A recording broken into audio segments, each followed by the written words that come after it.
Ladies and gentlemen, this is Carmine Sabia for Explain America, and a top Democrat commentator on CNN has finally admitted what we've all known.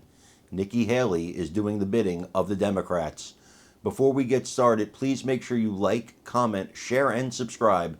Those little things really help us out, and they help our channel continue to grow. Nikki Haley has virtually no shot of becoming the nominee of the Republican Party for president. I likely have a better shot than Nikki Haley. You likely have a better shot than Nikki Haley. That's how little of a shot Nikki Haley has, and Nikki Haley is not a dumb person. She knows it. So what are her reasons for staying in the race?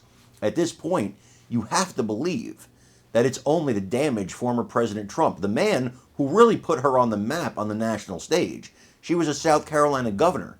He made her United Nations ambassador. He made her a household name. How does she repay him? By coming after him when she knows it's over. I don't mind anybody campaigning for president at the beginning. Everybody deserves a chance.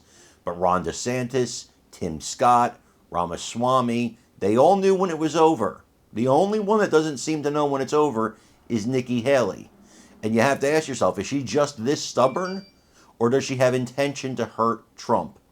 I want you to listen to what Bakari Sellers says here, and then I want you to give me your opinions in the comments.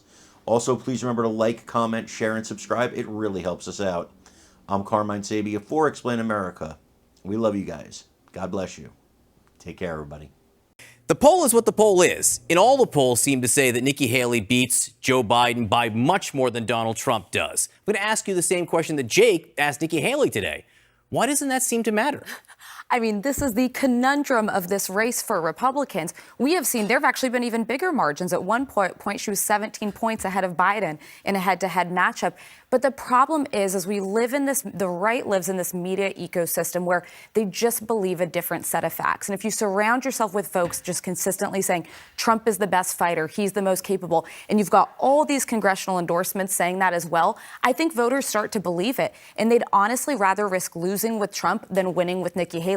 His rock-solid hold on the Republican Party feels unbreakable despite the facts that Nikki Haley is hands down a better candidate. So, Bakari, last night, James Carville was sitting with me here saying that the longer Nikki Haley stays in the race, the happier he is. Do you agree? Is she hurting Trump in a way that could help Democrats?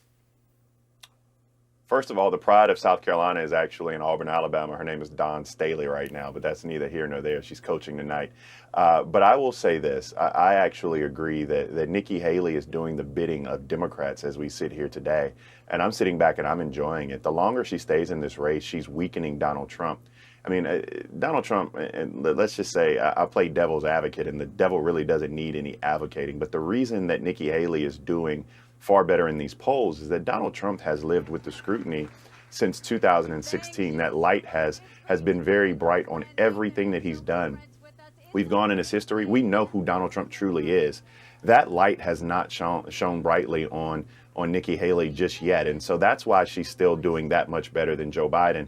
But look, if the Republicans don't want to choose the best candidate or the person who fares the best, then so be it. This is the result of what the Republican Party has become, which is, and I don't use this term lightly, but they become cult-like, just following people off a cliff. This is not rational. This doesn't make political sense. It doesn't make good common sense. But then you have people who are supposed to be intelligent, who represent us in the halls of Congress, who are following this circus as well. So look, as a Democrat, we want to run against Donald Trump. We want to run against Donald Trump badly. And thank you, Nikki Haley, for staying in the race and continuing to wound him. What specifically, Bakari, or how specifically does she wound him, do you think? Because she's using a lot of the same lines and attack lines about his character. And so what happens is if Bakari Sellers says, look, Donald Trump is old, Donald Trump is beyond the pale, Donald Trump, the E. Jean Carroll defamation suit was right and just. When we begin to hear these character attacks on Donald Trump that come from somebody who has the conservative credentials of Nikki Haley, they may start to stick. Now, they're not going to stick with the people who wear those little red hats, but they will stick with people like suburban women